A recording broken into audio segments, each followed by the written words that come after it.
You're on in 3, 2, 1.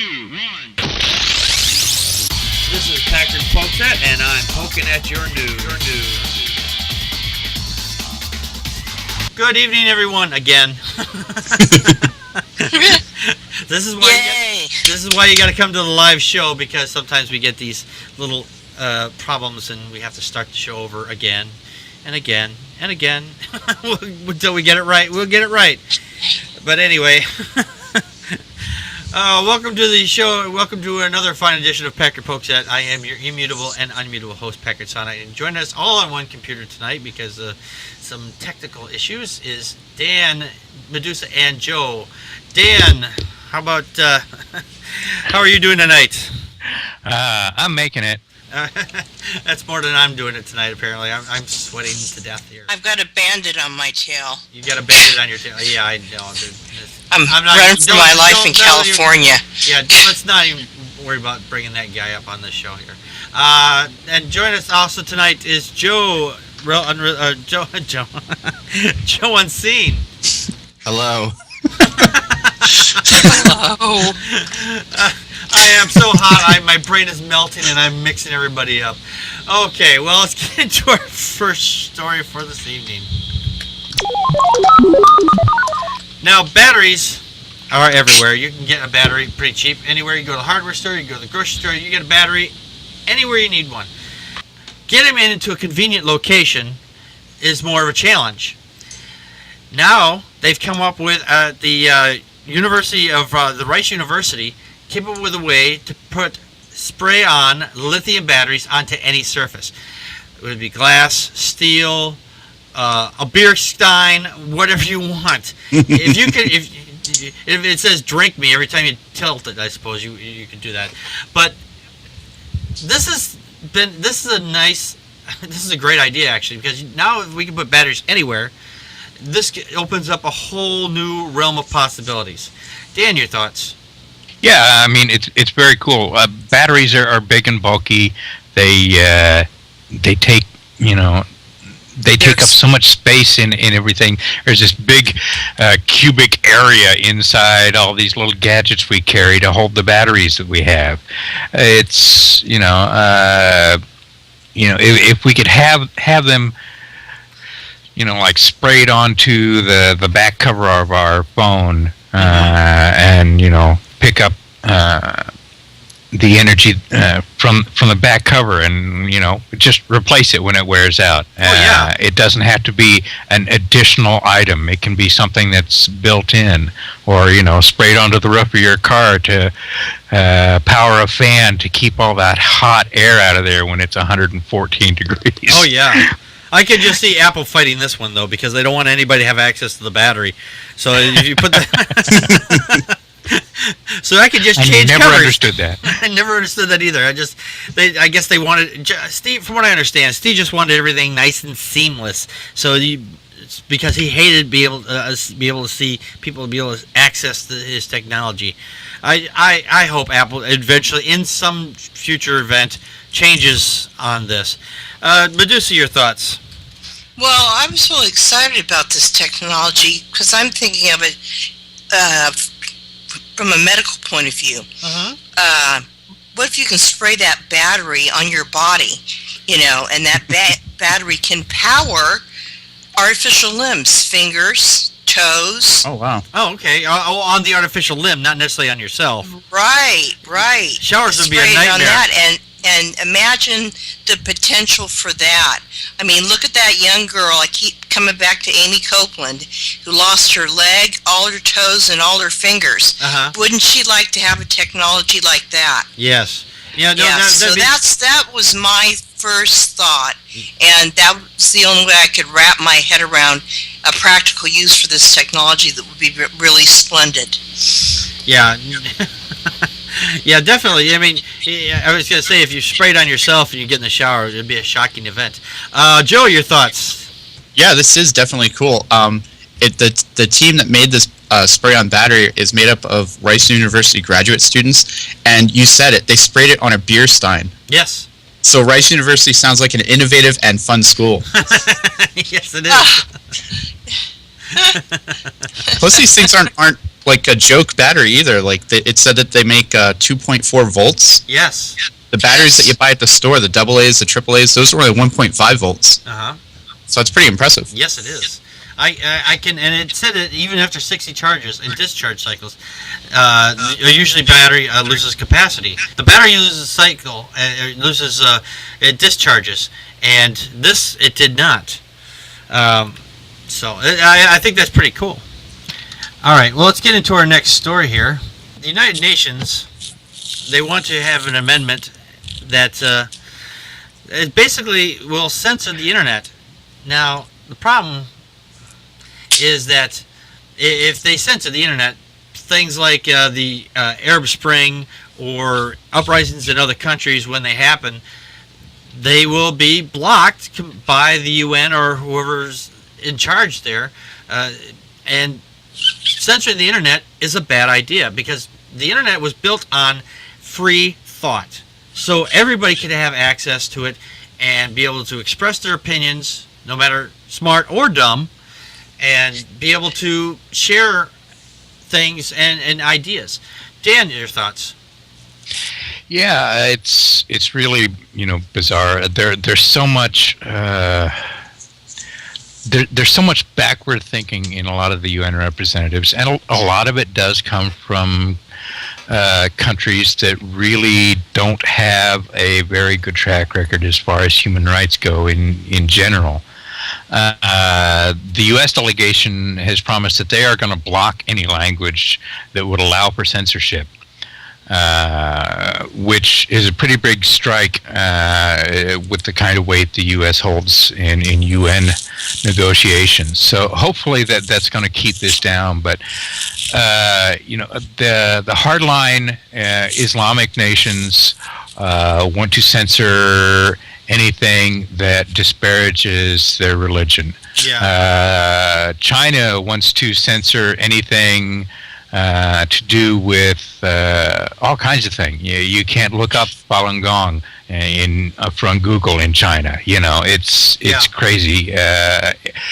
The U.S. is probably the foremost bastion of freedom of speech in the world right now. I know a lot of people from a gentleman in particular from France that I was speaking with several months ago. He really couldn't grasp the concept of the vast freedom of speech that we have here compared to what you have in other countries. And I like it that way. I wish other countries were this way.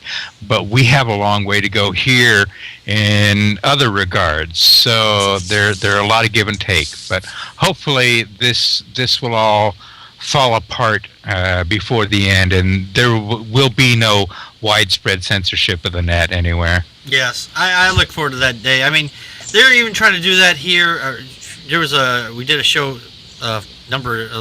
last year, I was going to say a number of years ago, but it was a number of shows ago, that they were going to even put in a firewall here in the United States, and to cut us off like they did over in Iran when they didn't want information leaked out. And it's like, are you people this ridiculously clueless? It's just pointless. Medusa, your thoughts? Well, again, I parked my car in Dan's garage. I hope he doesn't mind, because I do that a lot. He got room. He's only got a bike in there. He's got a nice garage. It's spacious. Yes. Another salvo at freedom of speech at the internet. Internet, it's the last bastion of free speech. Of course, everybody who is against free speech wants to attack it, Oh, yeah. But I feel confident that, in the long run, that we are going to prevail, and that what the AP said, it's that all proposals must be agreed upon by all members states, or else they would not be included in the final document. So that's a real choke chain on everybody to, get on board and do the right thing here. Yes. So it's definitely doing the right thing is sometimes not easy for people, and I have no idea why. It's just like, if it's the right thing to do, it's the right thing to do. But the problem is, they get either their religion's walks in the way first because they see their eyes through their religion, or Putin's in the way. Yes, or even their government, or even their own politics in some cases. If their politics is in the way, they'll see their eyes through their religion, their politics, or whatever first. And then, but doing the right thing is not hard, people. Just if it's the right thing to do, do it. I mean, it's not impossible. Dan, Joe, your thoughts? Yeah, I'm glad I live in the country where they support free speech, and that they're the ones that are supporting free speech in this treaty. The thing that stuck out in this article for me, though, was that 190 countries were meeting on this, and they did so behind closed doors. Yes. It always makes me nervous when they do it behind closed doors and they don't want anybody else to see what's going on. In Dubai. Yeah, and in Dubai, of all places. Yes. Of all places, thank you, Dan. Well, it's the middle of summer. They want to go on vacation. Hey, Dubai, it's sunny this time of year. It's sunny all year long, 122 degrees. Yeah, fun. That was the real reason why they did it there, is because they really they didn't want to say, well, if we do it here, we can go on vacation and the taxpayers will pay for it for all of our countries. They'll never catch on. The reason why they had it behind closed doors, it was a swimsuit competition, and they didn't want anybody else to see. No. In reality, this is a bad idea. People just don't. You don't need to censor the internet. The internet does not need censoring. Anytime they try putting whatever in the way, censoring it is just a bad idea. Okay, let's get into our next topic. Politics. Now, the state.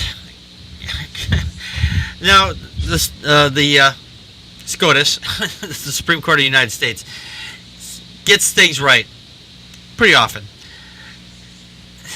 And other times, they get things dead-assed wrong. The state they had turned down and rejected that states cannot limit corporate voices.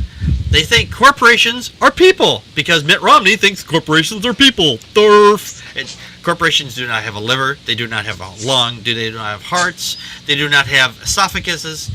They do not have penises and vaginas. They do not have either of those. They're just corporations. They don't. They do have bowel movements. Yeah, they go all over us. Yes, they're called CEOs. Yes. Well done. Yes, but anyway, they are. Lost my train of thought. I fell off the track. No, it's just that they are trying to. The question got posed to the Supreme Court, basically saying, should corporations be able to fund with their corporate money a Republican or Democrat or whoever without question? Hey, my money is my voice. Money is voice. No, money is not voice. Money should never be your voice. Your voice should be your voice. And they said that that corporations can use that money. Like over in Montana, they recognized this back in 18. Let's see here. It was back in 1912. They had a law that was a challenge from corporations to limit spending by corporations because they knew they recognized it that because of their greed they could fund anybody into office that they wanted. So they basically would buy the office. They recognized that, so they said you're limited to X amount of dollars or even none. So you could either just run with what you're limited to, or don't run at all. This is not the way things should be done. United America. What is it? It's I keep forgetting the name. Citizens United got them to overturn a decision out there, so that way they could spend oodles and oodles of money, all they want. So when it comes to the presidential election, you're just going to bury everybody with money so they can put out their message. Dan, your thoughts? Yeah, basically, in 1912, the state of Montana passed legislation that that said corporations cannot fund political causes because of the corruption they generate, and they've stuck with that for 100 years. And now, because of the U.S. Supreme Court's decision in Citizens United, the court has struck down Montana's 100-year-old law, saying that it's unconstitutional. Basically, they want to say that, like individual people, corporations have a right to freedom of speech and freedom of political speech, which includes donations. Yes. Now, the thing of it is, why am I limited to, being able to donate $10,000? Oh boy, if I had $10,000 to donate, I can't donate more than $10,000 to a particular candidate, but a corporation can donate millions. How does that work? Yes. It's mind-boggling how idiotic this is. But one of the things that Justice Kennedy had said that he said that expenditures by corporations do not give rise to corruption or the appearance of corruption, which is just out and out false. It's the state court in Montana originally passed this because of a history of corruption. It showed the need for these limits, and it's the Citizens United decision. In my view, is horribly corrupt. It shows corruption at the highest levels of government, and this includes Justices Kennedy and Scalia. Yes, it's really bad. That I can't believe that they actually made the decision that the corporations should be allowed to freely be able to do what they want. Medusa, your thoughts?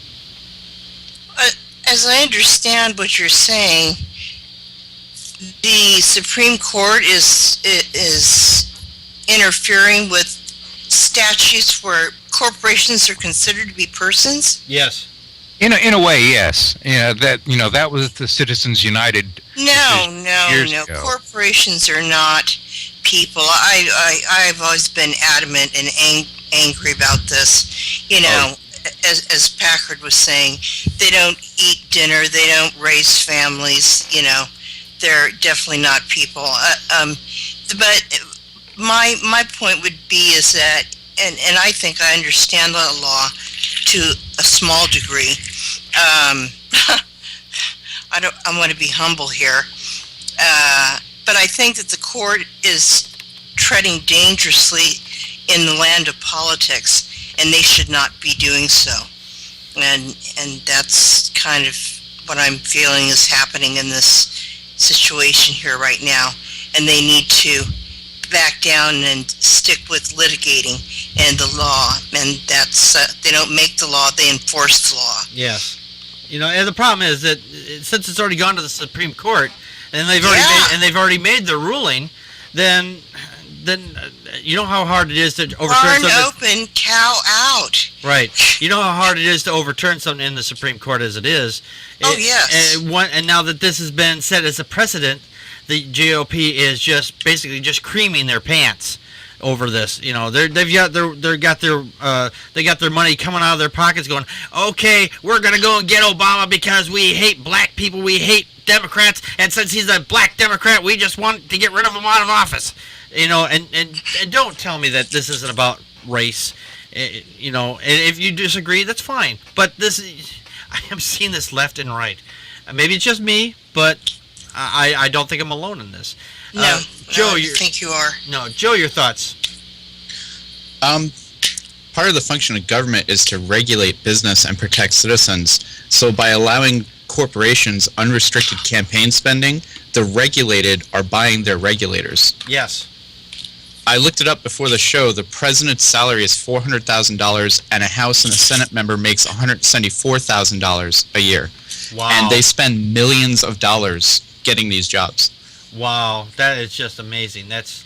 I think the presidential elections are now in the billions. Like, they spend $1 billion every 4 years on the election. Wow. So that just blows my mind that they can afford to spend that kind of cash.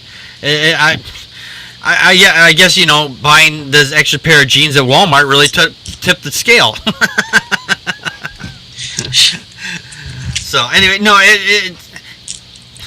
it just scares me sometimes that the corporations are allowed to be able to spend so much cash and buy elections. I've said this in one of the episodes towards the beginning when we first started doing this, that corporations should get a limit of $50. $50 is the maximum limit because they can spend so much that they should be limited to a smaller amount because people cannot be able to afford to spend hundreds and thousands of dollars. It's just not done unless you're ultra rich. And like what Dan was saying, there's limits on individual citizens, but the corporation can spend as much as they want. Exactly. Like, what's up with that? Exactly. I would like to know that. That just bothers me. Okay, let's get on to our next story here. Critics have blasted Tennessee's no hand-holding bill. So apparently in Tennessee's mind that if you hold hands with someone of the other opposite sex, or maybe the same sex, I don't know, if they think that you're going to, you know, get all, you're going to get pregnant from holding hands. Because hand-holding leads to kissing, and kissing leads to sex. The GOP and the right-wing nut jobs and the religious nut jobs are so obsessed with sex that hand-holding now is on their to-do list to stop. They're trying to push. They're pushing because somebody did a demonstration for a. They took a condom and a dildo, and they said, well, if you're going to use oral sex, you know, you should be doing this. They did a demonstration. They didn't do the you know, they didn't do that in class, but you know, they were giving them a comprehensive education about it. In every state that has comprehensive sex education, they have low teen pregnancy rates. Every state that does not has abstinence-only sex education, which just says, don't have sex. Next class. They skyrocket. The pregnancy rates skyrocket. But in their deluded minds, they think that works. We've said this on the show. We'll say abstinence works. Fine, abstinence works. Abstinence education or abstinence only education does not work. Period. Dan, your thoughts? Yeah, it's, you know, abstinence does, you know, curb the pregnancies. If you're abstinent, you're not going to get pregnant or get anyone pregnant.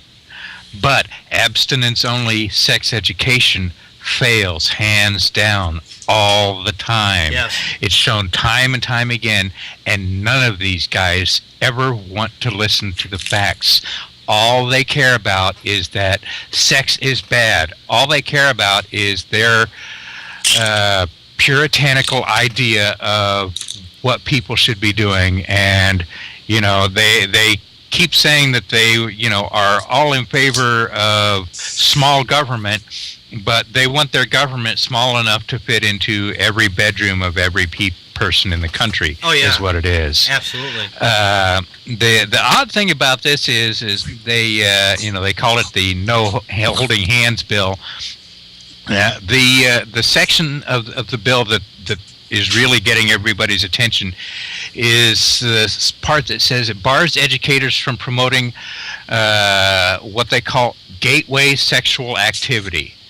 Now, Google has a section of digitized books, millions and millions of books.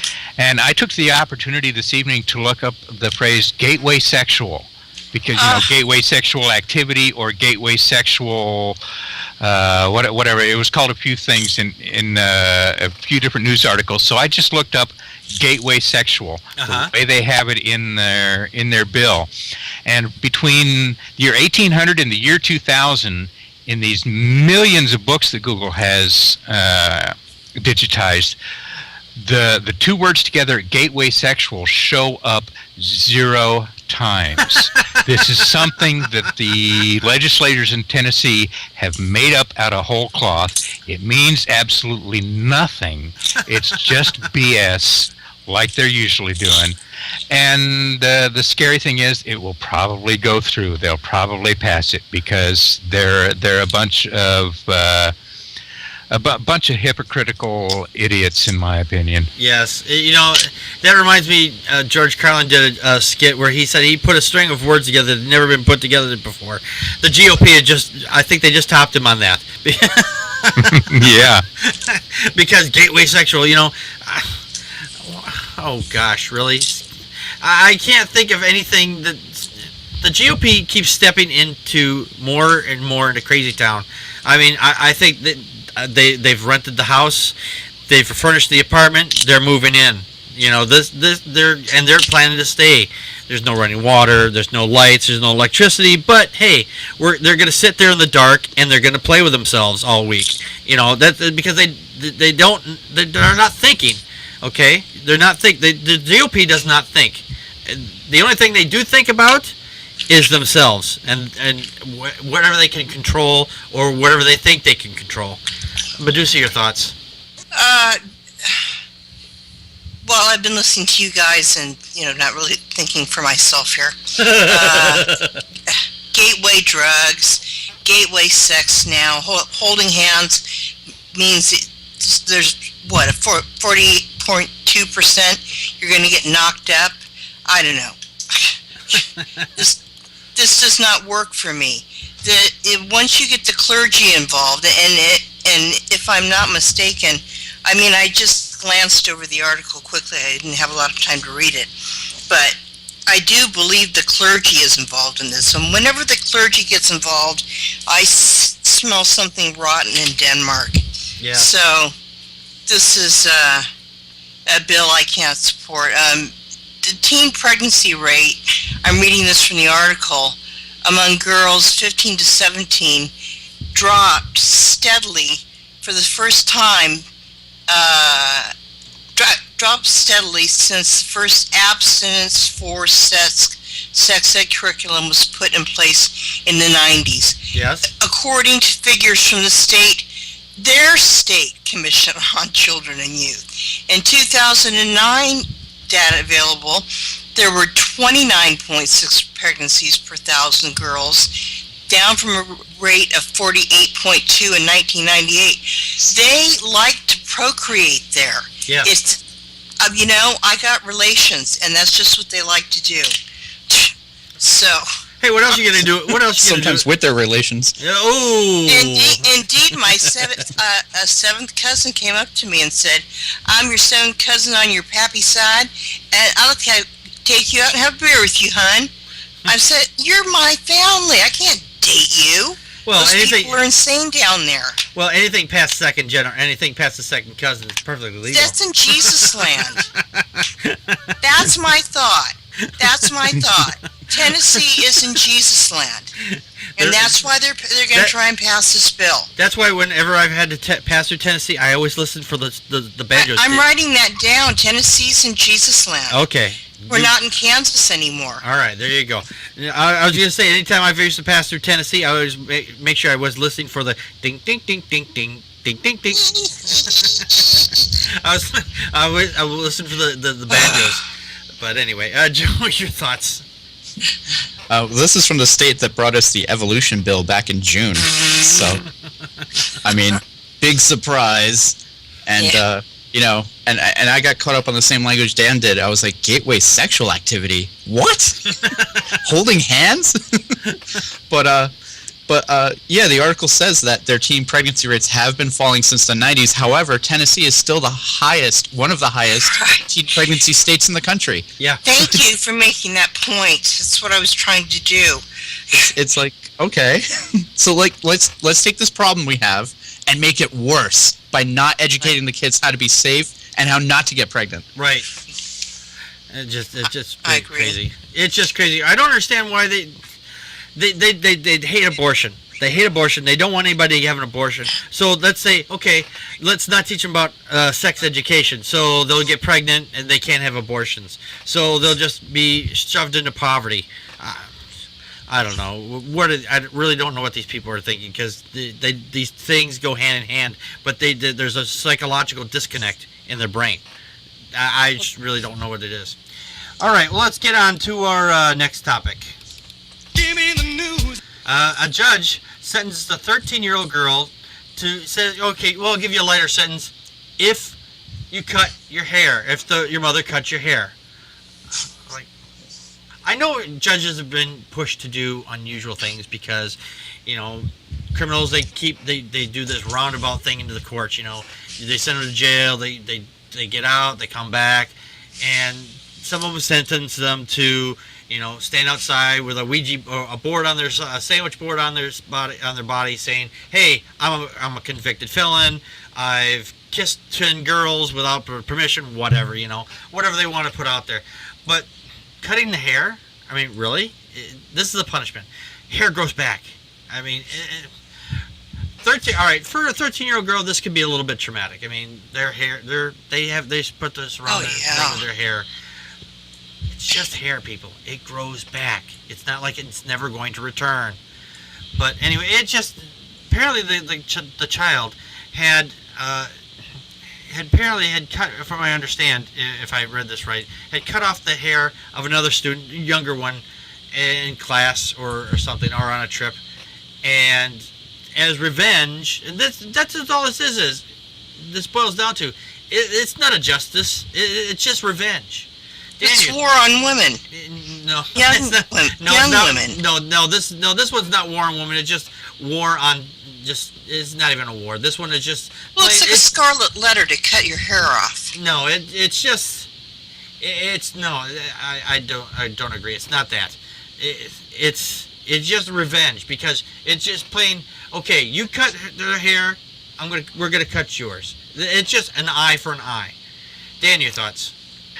This is a very weird situation. It's all the records on this are unavailable right now because the people involved are juveniles. Yes. A 13-year-old girl, and this is the story that we've been given, is that a 13-year-old girl and an 11-year-old friend of hers cut several inches of hair from a 3-year-old girl at a McDonald's. Yeah.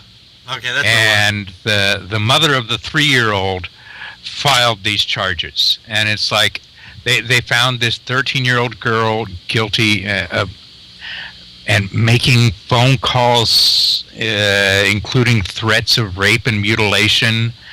And it's like, for one thing, this 13-year-old girl has some issues. Yes. And she and her mother should probably be in therapy. So I think everybody should be in therapy, but that's beside the point. And the thing of it is, they ordered this girl to serve 30 days in detention, and it's like, okay, pay restitution and serve 276 hours of community service. But the judge said, I tell you what, you let us cut that ponytail off, and I'll cut 150 hours off your,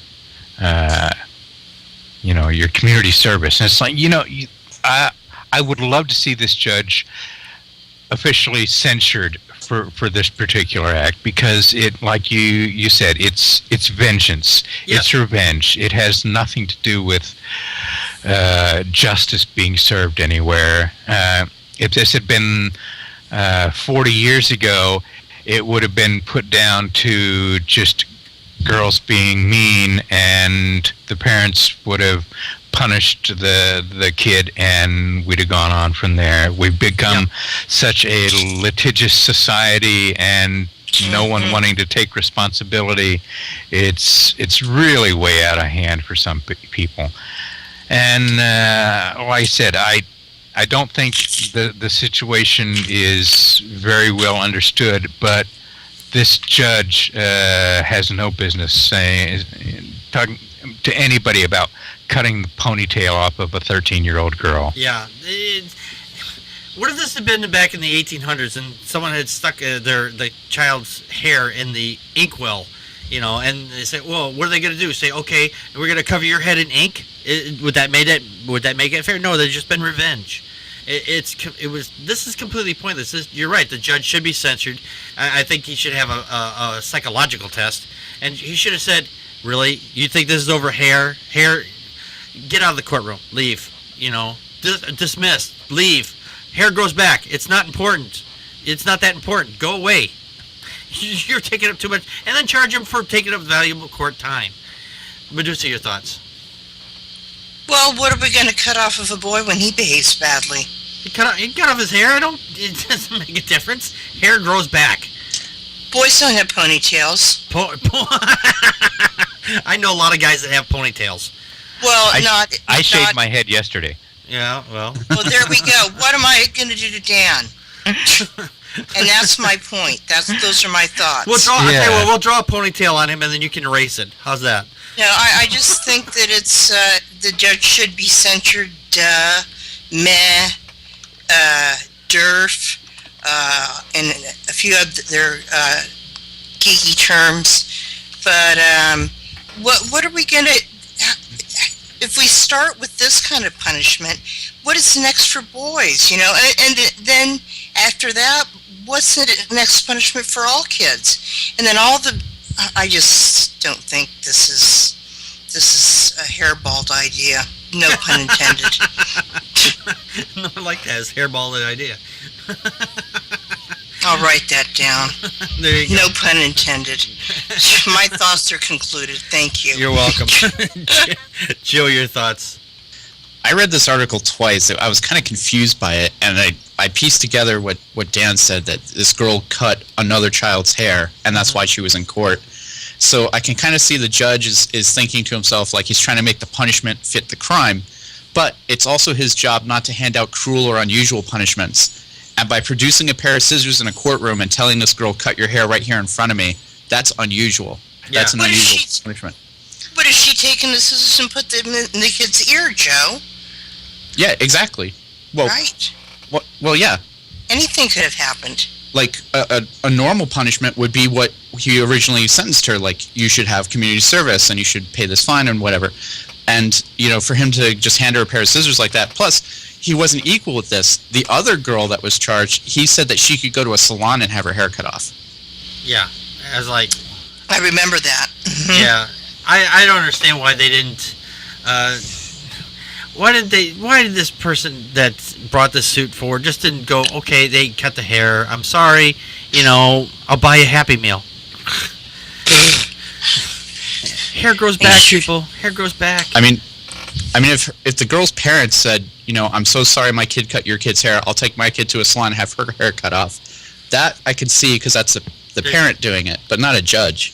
Oh, yeah. No, not a judge. Well, that happened to my son. A young girl took scissors and cut his beautiful bangs off, and he looked like a derf for a few months. Derf. What are you going to do? They're kids. I mean, I'm just glad she didn't put his eye out, I'm not going to sue the daycare lady just because the kids go take the scissors and chomp, chomp, chomp. They were safety scissors. Yeah. You can't cut dirt with safety scissors. What are you talking about? He looked like a derf for a few months. I actually had to... I took pictures. Yeah, I actually had to have... This is for work and everything. I actually had to prove something, and I actually had to do a hair sample. And the guy that took the hair sample said, well, you're not going to worry about it. It's hair. It's going to grow back. I'm going to cut it shorter than this anyway. Not a big deal. So it's like, oh, good attitude. So it's like, see? Even a doctor realizes this. Duh. Exactly. It's pointless, people. It's just hair. Deal with it. Unless you're one of these people, you're going through like what Dan's going through. He's going through chemo and everything, and people who are going through that, they have an issue growing hair. That's a different story. But if you're doing it as a revenge, please, let's just walk away. Just get up, take your Happy Meal, and walk away. All right. Well, let's get on to our next story here. Some brothers they hid 6 chickens in a groom's bedroom on a stag night and let them go in the middle of the night, and they're being convicted of animal cruelty after the RSPCA cry foul.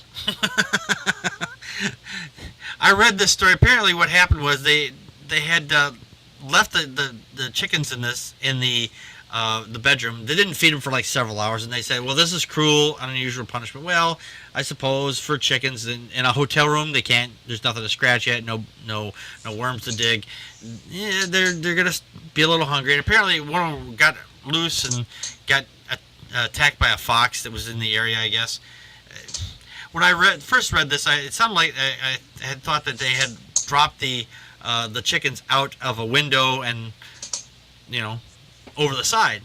And it had reminded me of, there's an old TV show, it's called WKRP in Cincinnati. They did this thing, it was for Thanksgiving.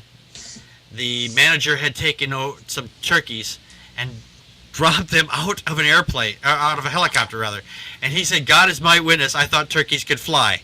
It's a very funny clip. It's a very funny clip. It's one of my favorite, of that show, that's one of my favorite clips. That's what I thought this was about initially, but it turns out they were just left in the hotel room. I mean, chickens are very messy animals. I mean, but they're good. They're good with bacon. They're good being in batter and barbecue sometimes. Dan, your thoughts? Yeah, what in the heck were these guys thinking? I'd like to know that myself. I don't even want to know what was going on or what they intended to have going on up there. That's I don't know, crazy. But these are these are farm animals. These are not blow up dolls. That's right. It's I really don't understand what they thought they were doing. It kind of makes me. I just had a thought that if he's going up there with his to be wife or whatever, he's gonna have a lot of chicks around. I suppose so, but that's what I was thinking. Wouldn't it be funny if he came in and found all these? Why would that be funny? I don't know. I just don't get these guys' sense of humor, I guess. But yeah, these are animals. There are regulations in how they have to be treated. Yes. And they didn't live up to the regulations, quite obviously. And I think they're not terribly bright. Yeah, it's. You think? Definitely not terribly bright. I'm sorry, it wasn't 12 hours, 14 hours. They said that was unacceptable. I can understand that, but that's still. Why? People, why? Practical jokes do not involve chickens. I'm sorry. I think maybe they'd read that chicken cross the road story a little bit one too many times, and they thought, well, we'll just put them in the bedroom. That's going to come up with a whole new joke. Wow. Medusa, your thoughts? Well, apparently I didn't get the article on flying turkeys, so I'm really flying by the seat of my pants. No, that was actually from a TV. That was actually from a TV show. It's from WKRP in Cincinnati. Yeah, I know. I watched that show. Okay. It was a good show. Yes. So I don't know anything about turkeys falling from the sky, but I don't think it's a good idea in general. I'm going to have to be a dingbat on this one because I don't know anything about it. About what? The turkeys falling from the sky. No, there's no turkeys. It's just chickens. Oh, chickens. It was just chickens in the bedroom. Yeah, this guy and his brother thought it would be a very cool joke for their stag party for this guy that's getting married if they had live chickens in the hotel room. Oh my God. Yeah. And this was in Vegas? No, this is In England. It's in the UK. it's in UK. Yeah. Oh, okay. Because my second idea was going to be it was in Canada. Cuckoo. You know? Yeah. Hey, get you another beer, eh? Yeah. You know, chicken and beer, Canada. Yeah. Not the UK. They have more smarts over there. Oh, I guess I am opinionated all of a sudden. Bad idea. So, what happened to the chickens? Well, apparently a couple of them were found dead. One apparently got caught by a fox, and the other, there was another one that was found dead, and the other ones they just let loose apparently. Were they partially eaten? Well, I don't know. I would imagine so. I mean, if they Well, that would be horrible. Chicken cannibalism, that would be horrible. There was 6 chickens, and they released them. Yeah. 2 were found. 1 was caught by a fox. 1 was found dead. 2 were caught, and 2 were never found. Yeah. They ended up in. They went up in the. You guys just mess with my mind every Friday night. That's why you got me on the show. Just to mess with Medusa. I know, I'm on to you now. Okay, that's my thoughts. You know where the other 2 ended up? At KFC. They went to visit relatives. Yeah, KFC.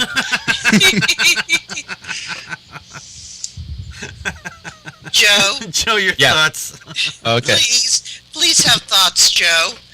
I couldn't hear you. Well, like we said, this was in England. I have a friend who lives in a Hasidic neighborhood in Brooklyn, and down there, once a year, the Jews do this ritual where they take live chickens, wave them around above their head, say a prayer, and then kill them because it's atoning for their sins. Yeah. So I'm not in favor of animal cruelty, but if these guys were in America, they could just simply claim it was a religious ritual and get away with it. More than likely. But yeah, Peter would be so all over this. pretty stupid guys. One guy was 21, the other guy was 23, and they were like, yeah.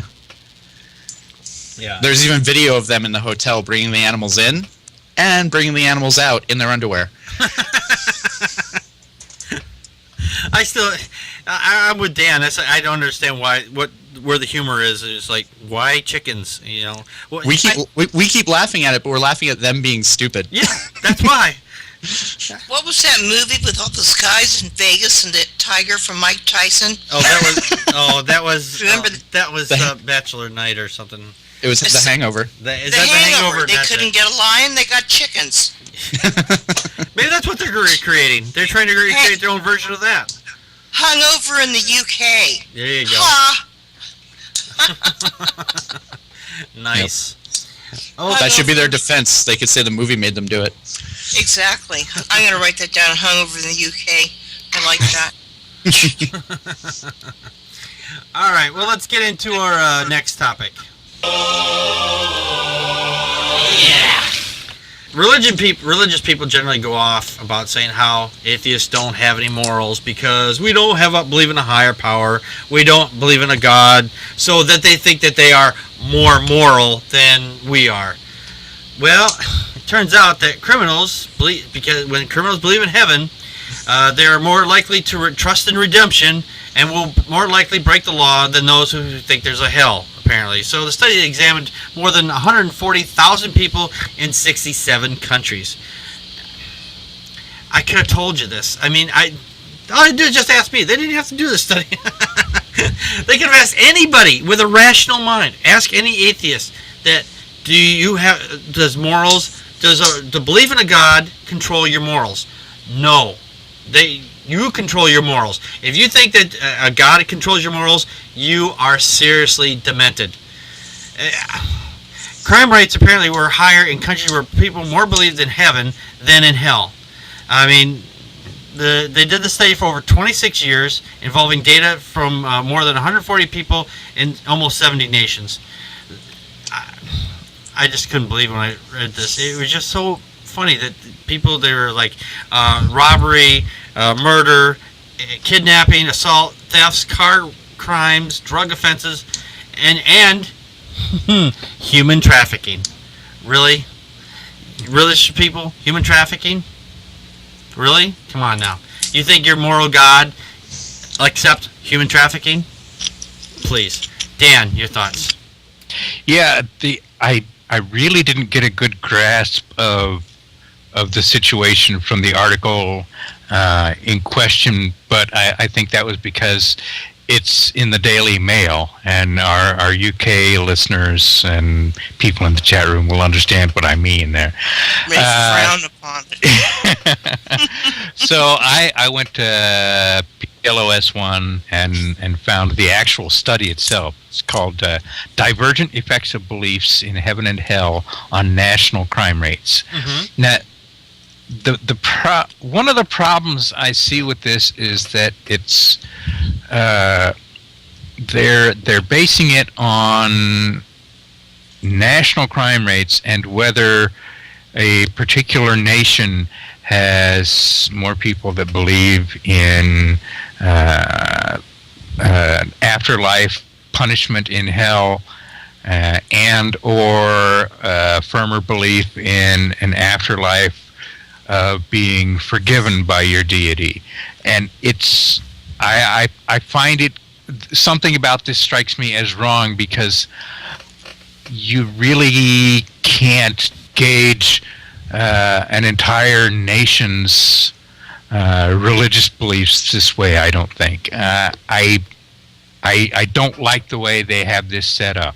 We'll put it that way. I wouldn't say that you can gauge the U.S. national crime rates based on whether more people in the U.S. believe in afterlife punishment or more people believe in afterlife forgiveness. But if you could break it down and say, not on national crime rates, but crime rates on people that follow a specific religion, then I'd say it would be perfectly valid. Yeah, there are countries where it is going to be more relevant, such as Indonesia, Pakistan, but I think in most areas it's not. Yeah. But as far as the gist of this goes, what they found, their findings show that people who believe they'll be punished for their wrongdoings in the afterlife tend to live a better life, a more moral life, compared to people who believe that their deity will forgive all their transgressions in the afterlife. They figured, hey, God will always forgive me no matter what I do. Right. And that's a free pass. Exactly. We have evangelical Christians predominantly that stress about the forgiveness of God, and if you accept God into your heart, even a killer who's going to the electric chair, if he accepts Christ as his personal savior in that moment with the minister before he goes to the electric chair, he's going to go to heaven. Yep. What kind of justice is that? I can do anything I want as long as I make sure to, say, I accept Jesus as my personal savior before I die. I'm good to go. Yeah, and I've actually talked to people, Christians, that they say, I pose this to them, and they go, oh, well, no, he killed somebody. He automatically goes to hell, no matter even if he forgives. Like, no, according to your Bible, if he asks for forgiveness and he hasn't committed anything, he didn't say the Holy Ghost doesn't exist or doesn't just not believe, then he gets a free pass, and then he gets to go to heaven. But if somebody who didn't believe in God, didn't do anything wrong in their life, but gets murdered by this guy, they get automatic hell just because, hey, they didn't believe. Did they do anything wrong? No, but they go to hell just because they don't believe, and that's perfectly okay with them. I don't understand that. And like I said, this particularly evangelical Christians that have this twisted way of justifying their morals or lack thereof, It's not the majority of Christians.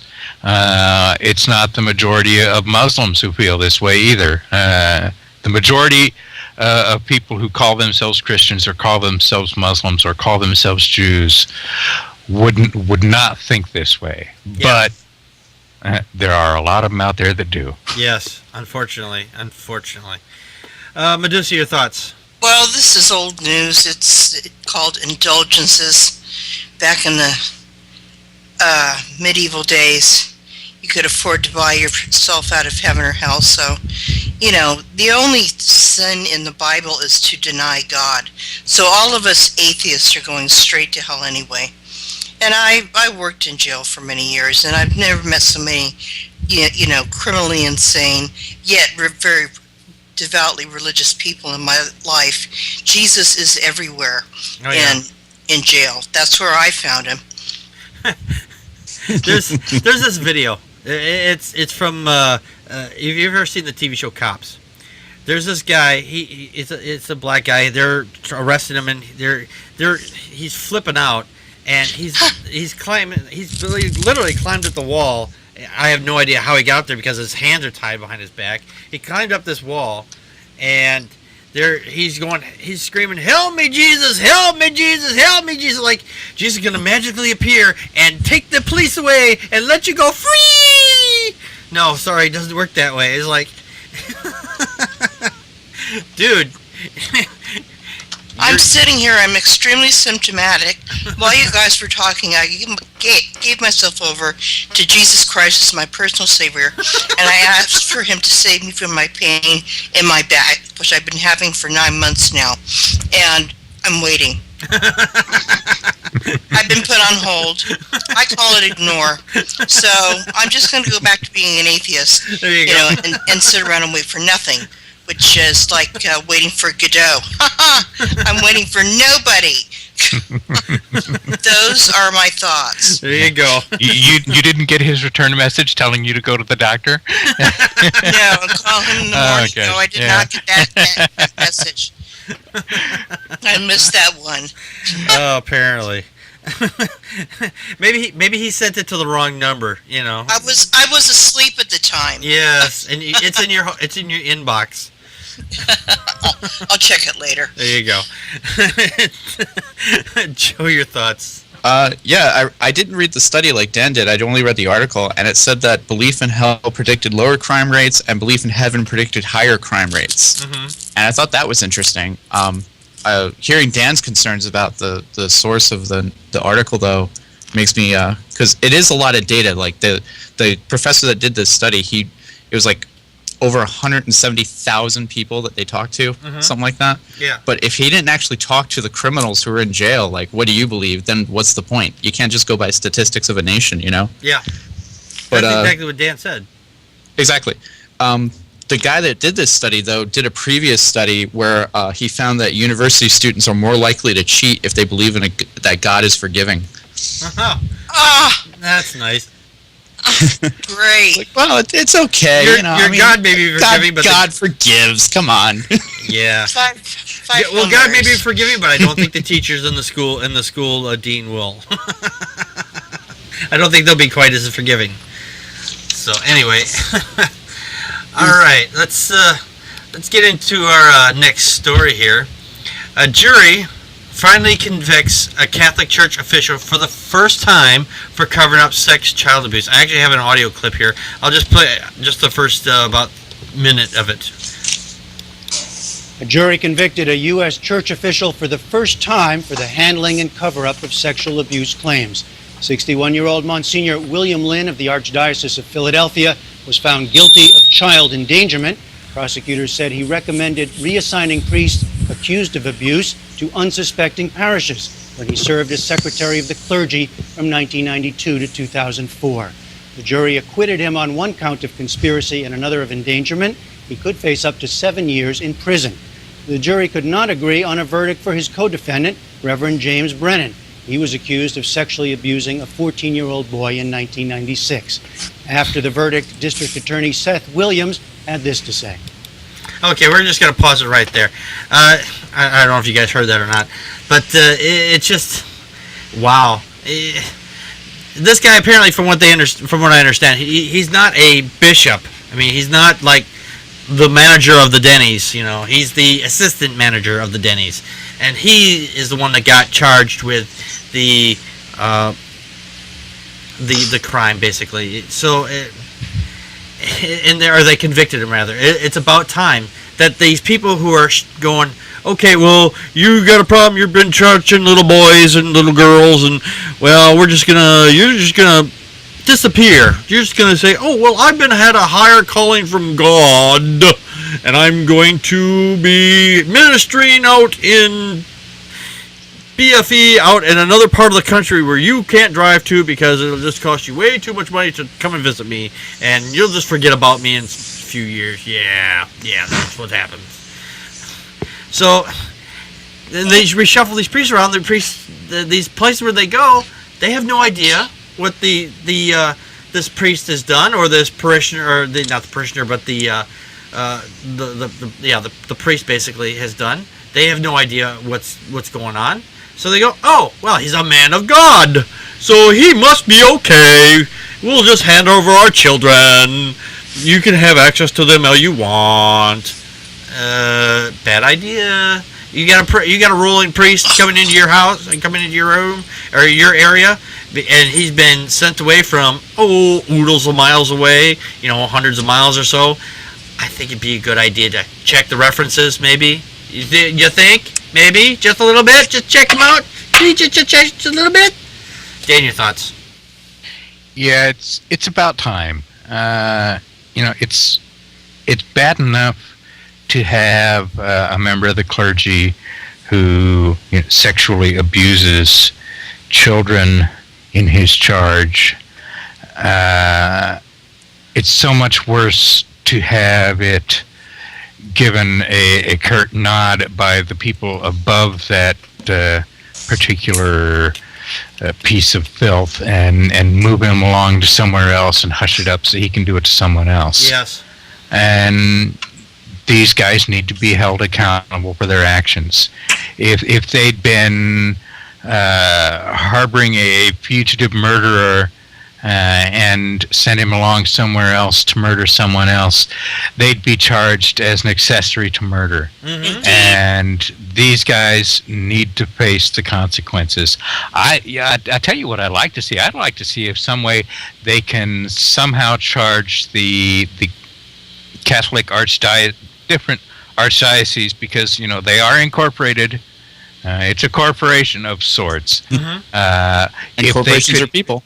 Yeah, if they could somehow charge the Catholic Church organization itself under the RICO Act, the Racketeer Influenced and Corrupt Organizations Act. That's a good idea. That's a great That idea. would bring them down to their knees. Yeah, well, we can't do that. The church is above reproach, don't you know? We're taking well, up a kitty for you to go to law school there, Dan. It's been used successfully to prosecute members of the mafia, and there's such little difference between the mafia and the hierarchy of the Catholic Church. I figure it ought to be a shoo-in. Yes, absolutely. And one of the priests is only going to be charged with a misdemeanor criminal charge because they found him with child pornography. Usually, as far as I know, anybody else that's been found that's found with child pornography, they don't just get a slap on the wrist. The misdemeanor, that's a serious crime. So, but for him, it's a misdemeanor. Please, Medusa, your thoughts? Well, look what happened to Jerry Sandusky last week. Okay, and look what happens to this Catholic priest. Mm-hmm. And this Catholic priest is just, for me to say he's the tip of an iceberg means he's just a snowflake on top of an iceberg. Yeah, and the Pope, El Popa, Father, he used to be the KGB for pedophile priests before he became the Pope. Mm-hmm. What is he doing? Yeah. He's doing nothing to ameliorate this. A misdemeanor, that is a joke. That's offensive. What happened to Jerry Sandusky should have happened to those people involved in that particular case with the Catholic Church. They should have been put away for the rest of their life. They're just citizens that belong to a little fairy club where they believe in a, little fairy god that lives up in the sky and only likes them, Yeah. If you look at it that way, they've got a good deal for an insanity defense, and they can be put in a rubber room for a month and get let out. But still, it is not appropriate. It's a slap on the wrist compared to what we should be doing to combat pedophilia and human trafficking and other forms of abuse of helpless victims in this world of various countries. You know what's really sick? You know what's really sick about this whole story? The sickest part of this whole story?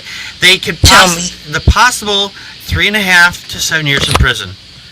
That's it. 3.5 to 7 years in prison, and then they get that's.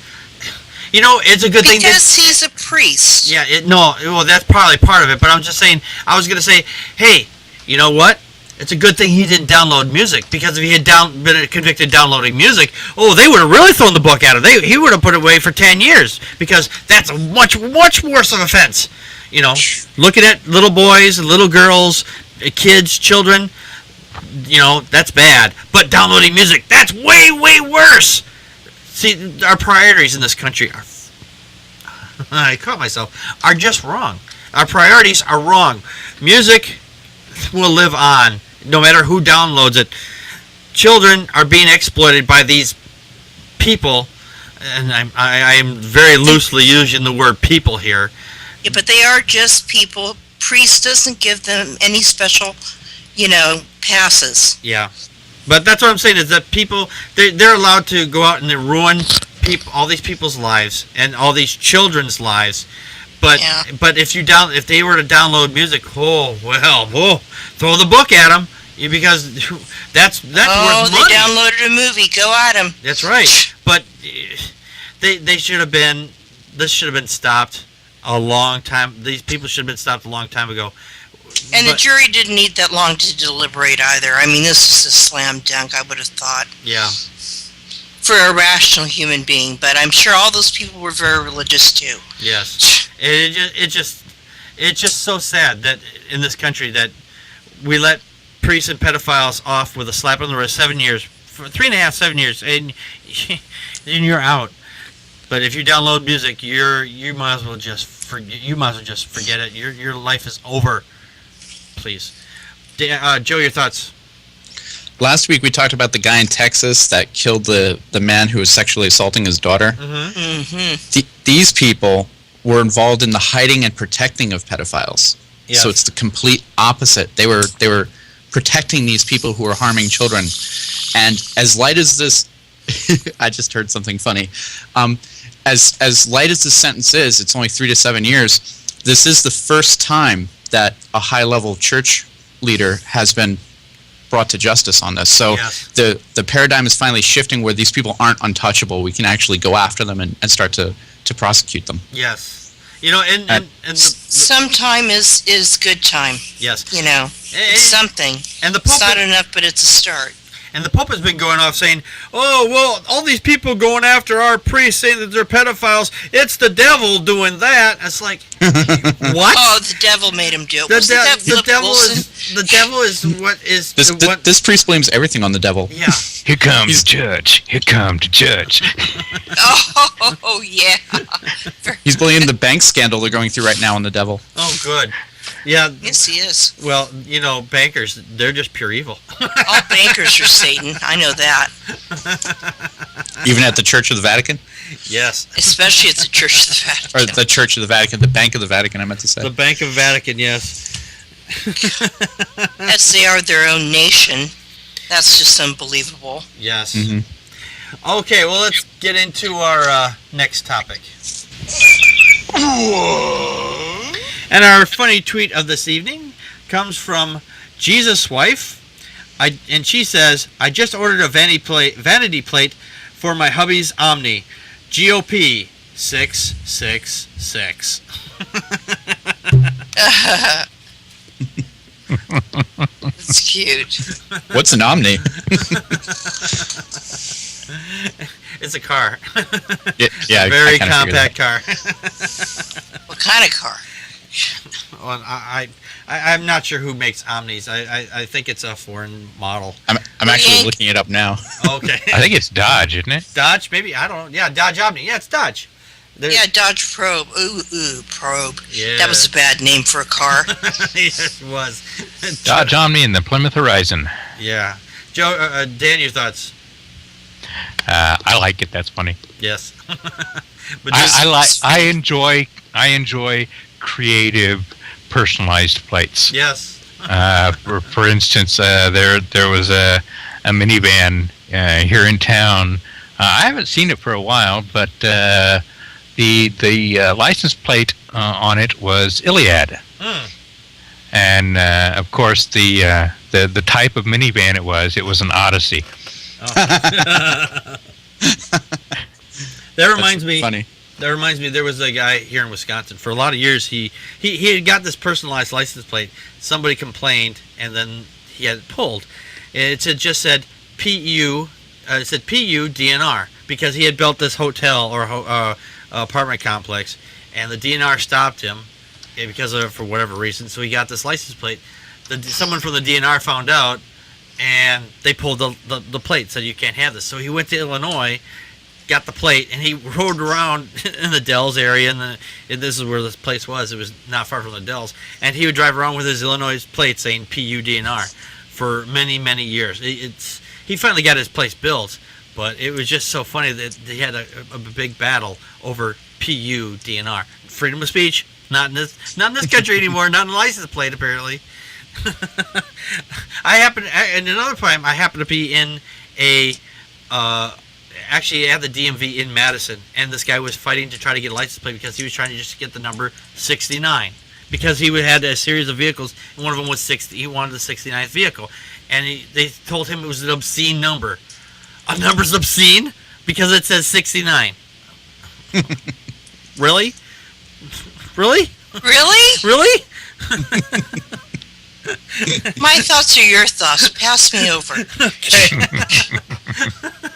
Joe, your thoughts?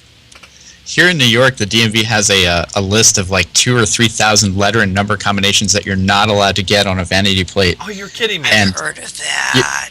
You're not allowed to get SUX or H and the number 8, things like that. So I'm sure getting 666 is probably on there.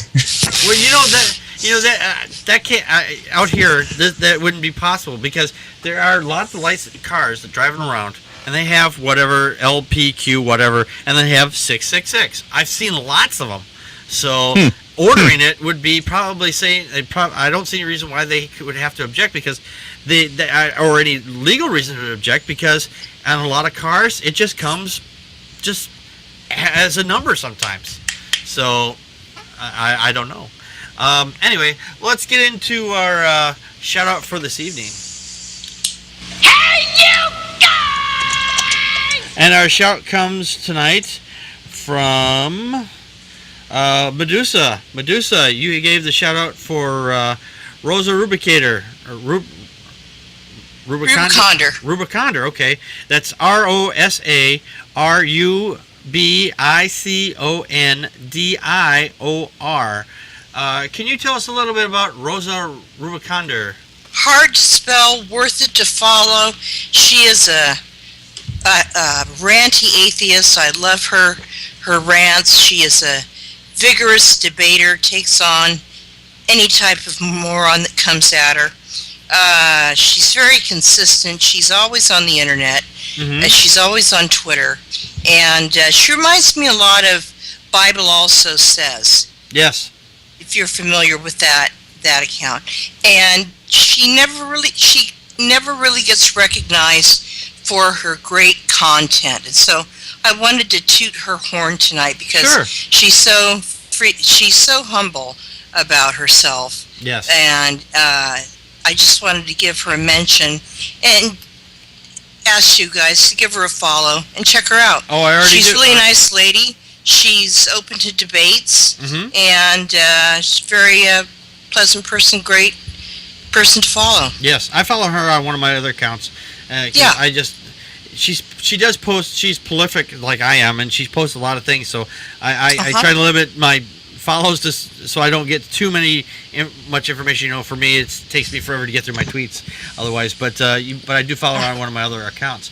And after tonight, she'll be on followed by Packard Poke. So I tooted her horn. There you go. So if you're out on Twitter, and if you're not on Twitter, why aren't you? Give Rubicator. I can't even pronounce her name. Give her a follow and tell her you heard here on the show. Okay, let's get into our question of the week. Excuse me. I have a question. I have a question. I have a question, sir. What are you doing? I'm asking you a question. Our question from last week was, who is the person or persons you would least like to meet? Usually we have like little funny questions, but this was a nice little brain teaser and make you think once in a while. And we had one response, and that was from Wizard of Todd, and he says, I hope I never meet Charo. She seems like a nice enough person, but is built like a brick house. However, I have the sneaking suspicion that she's secretly a scanner and would cause my head to explode when she starts speaking. Always original, that Todd. Yes. Todd, he got it. Todd, you got it Very again. good. Yeah, you nailed it. That's a great one. That's a Yeah. great one. Okay. Our question for this week is from Joe, and we the way it's put here, we're gonna have to clarify a little bit too. Did I word it wrong? Because no, it's not that it's worded wrong. It's just I think we're gonna need to clarify for our listeners. It's your question. You wrote. It says, if you could travel in time to any point in the past and bring back one item, and that would not upset the present or the future, what would it be? Now, I think we need to clarify that if you would take it back, and no matter what object it would be, whether it would be important or not, would it be not affect the timeline, or something that would not affect the timeline if you brought it back? I guess that's the kind of clarification I need. Also, we've discussed this question a lot. Yes, over the we last do. 2 days. Yes, we have actually. Repeat that question again. It says, if you could travel to any point in time or into the past and bring back one item, and that item would not upset the present or the future, what would it be? Could it be a human being? Well, I don't. Well, it's an item. I would imagine it's something you wouldn't want a person, I would imagine. But we'll get to you in a minute. Dan, if you could travel back to any point in the past and bring back one item, and that item would not upset the present or the future, what would it be? One share of preferred stock from Microsoft's IPO. Good one. Listen to that wicked laugh. Nice. Go here. I've got the preferred stock. I'll take that in $100 bills. In your face, Mark Zuckerberg. There you go. Exactly. There you go. Medusa, if you could go back in time and in the past and bring back one item, and it would not upset the future or the present, what would you bring back, and what would it be? Well, I wouldn't be as smart as Dan monetarily. I would go back in time before they destroyed the library at Alexandria and bring that back with me. I believe the library would count as an item in its entirety. Sure. So I would bring the entire library back with me. So it didn't burn out. Therefore, I would be preserving all the ancient texts of Aristotle and Yeah, you could go back and quickly digitize all of it and bring it back. There you go. Totally. On a DVD-ROM. There you go. We're so on it. You know what? If that is the case, and it didn't actually burn down, you just stole all the books and you just brought them back with you. Yeah. Burn them again. In your face. There you go. That's what I would do. There you the go. bibliophile that I am. There you go. Joe, what would you, if you could go back in time and travel to any point and bring back one item, what would it be? And it wouldn't affect the present or the past, or what would it be? The inspiration for this question stems from conversations I've had with a coworker, and we always talk about how much fun and awesome it would be to go back to the Library of Alexandria with some digital cameras and photograph as many scrolls and books as we can, and then come back. There you No go. way! That's what inspired this question. You thought the same exact thing. Kidding me? I have a book about that library. Oh, that's awesome. That I got for Christmas one year. I treasure it. There you And go. what they did to the librarian is heinous, and I don't even want to speak of it. It's so despicable what they did to Hypatia. Yes. Oh, that's what you thought. I love you. I'm giving you virtual hugs and kisses. All of you. I'll tweet have you you a seen the- graphic I found about it? Have you seen the film Agora? Yes. Oh, yes. Wonderful. Yeah. Oh. I must have that film. I'm going to order it today off of Amazon if I can find it. Thank you. There you go. Okay, now, for myself, if I could go back in time and in the past and bring back one item, I would bring back proof of evolution. I mean, other than, we have got lots of, we've got lots of proof. Good answer. Yeah, we've got lots of proof Yeah, that we can see. I like But that. I want to take. I'll take photographic evidence. I'll take video evidence. I'll say, see, this is when man started first walking. In your face. In your face, Christians. Oh, we all had good answers to that question. That was Yes. a great question. Yes, we did. That was a great question.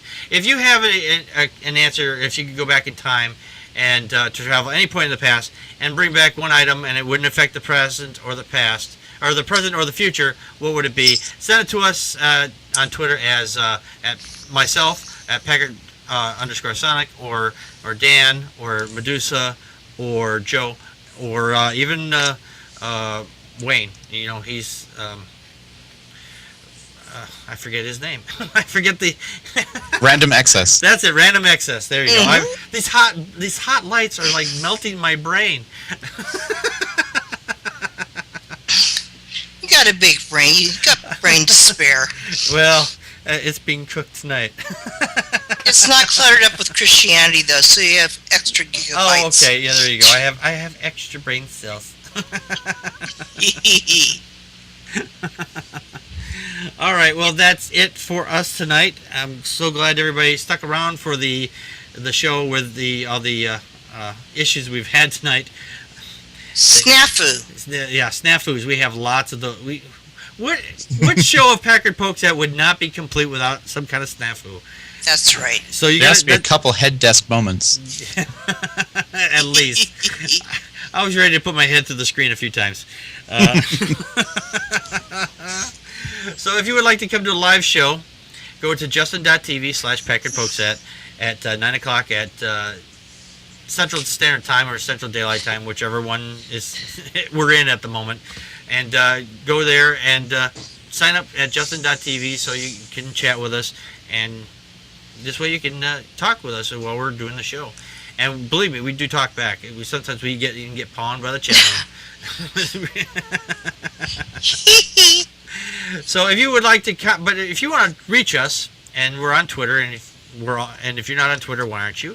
You can reach Dan on Twitter as Rel Unrelated. That's RELUNRELATED. right, and you can reach Medusa on Twitter as Medusa Rants, MEDUSA_RENTZ. right. If you would like to reach Joe on Twitter, you can reach Joe on Twitter as Joe Unseen. JOEUNSEEN. right. And if you can reach me on Skype, not Skype. You can reach me on Twitter as Packard_Sonic. That's PACKARD_SONIC. You can get the show notes at PackardPokesat.wordpress.com. And if you want to follow the show on Twitter, it's PackardPokesat, all one word, no spaces. And you get a show announcements and when the show comes out. And, well, basically when the show is posted. If you would like to go to donate to the show and help me try to eliminate some of these mind-numbing errors and hardware issues, go to PackardPokesat.wordpress.com. Please donate a few dollars, and I would be greatly appreciative. And drop a few dollars in there, and I'll put it toward better hardware. Honestly, I will. But unless you really like seeing me pull my hair out, see, this is why I made it short so I don't pull it out. The judge made him do it. The judge made me do it. All right. Well, that's it for us tonight. I want to thank everybody for coming and sticking around with us. This has been Packard Pokes, and we just poked at your news. And that's a wrap.